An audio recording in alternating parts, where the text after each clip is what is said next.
Hey everyone, welcome to Infinite Realms. Don't forget to like, subscribe, comment, all that fun stuff. So I've actually recorded this several times. And the problem is I don't know how I feel.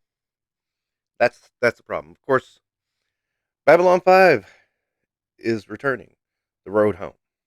Okay. At the same time, it's been a long, long time for Babylon 5. And let's just face the fact that there have been a lot of very botched attempts to revitalize this series. It is the little series that could, and I really love that series. It was a great series. It's dated now. Yes, you can see the CGI very plainly. Although, really, when you take it into context for the time frame, it was still really good. So this time we have, at essence, animation, and the animation kind of looks like What If. I can't help but notice the similarities. I'm wondering if the same animators worked on it. I've tried to find out, and I can't. And this is the funny thing about this series. It just kind of popped up. This movie, it just kind of popped up out of nowhere. There was talk about a new show, a reboot with new cast and everything, and then boom, we get this cartoon we had no knowledge of, no warning about. Just happens. Okay, and it's really weird because it's like dealing with alternate realities and such, and it's like, I mean, that's a tough one because there was always a sprinkle of maybe realities. It could be the thing, but it never really came to be. And now they're going full multiverse on this, and I don't know if that's like a response to Marvel or what. I mean, it does seem like multiversal stuff is just the rage now, and I don't know. It's just weird. And the first revitalization was Crusade. So much stuff in that never got resolved.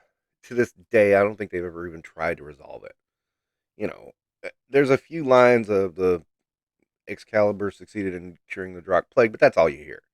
Nothing about Gideon and that talking box, the techno mages, what happened there. I mean, there's a lot going on in that series, and it never gets touched on again. And it's this dangling plot point. And of course, there was Legends of the Rangers. There's some other plot points that never get addressed and never get talked about again. And then you had Lost Tales, which were self-contained stories, thankfully. They didn't get into too much, so there weren't anything. There was just a few minor things dangling at the end. With the new emperor for Centauri and such and such. So, yeah, with that in mind, if you keep an eye on all the attempts to restart, revitalize this, it could, is it a franchise? I mean, it's kind of a franchise, but it's like not really. And all the attempts, and then they just kind of falter and flub, and you never get resolution. It's kind of easy to see why I'm not very excited, but it has been a very long time too. So that kind of plays into it. But then again, I think we're kind of sequeled and rebooted out and nostalgiaed out and tired of it. I think Indy has left a bad taste in our mouth. I think Star Wars left a bad taste in our mouth for sure. And it was just like it's just like now. It's like you can't go home again. Let's try to do something new with what we got, and then maybe we'll get somewhere. That was what made me hopeful for the new CW series, and I kept saying this ain't gonna happen because it kept saying, you know, it didn't get announced on the fall schedule, and we keep hearing, oh no, it's still there, it's still in pre-production. Is it? I have a hard time believing that, but still, I'm having a hard time getting excited for this because it's been a very long time. A lot of the cast have unfortunately left us. So we are going to have voice actors who are not probably not the actual people, and that can be okay.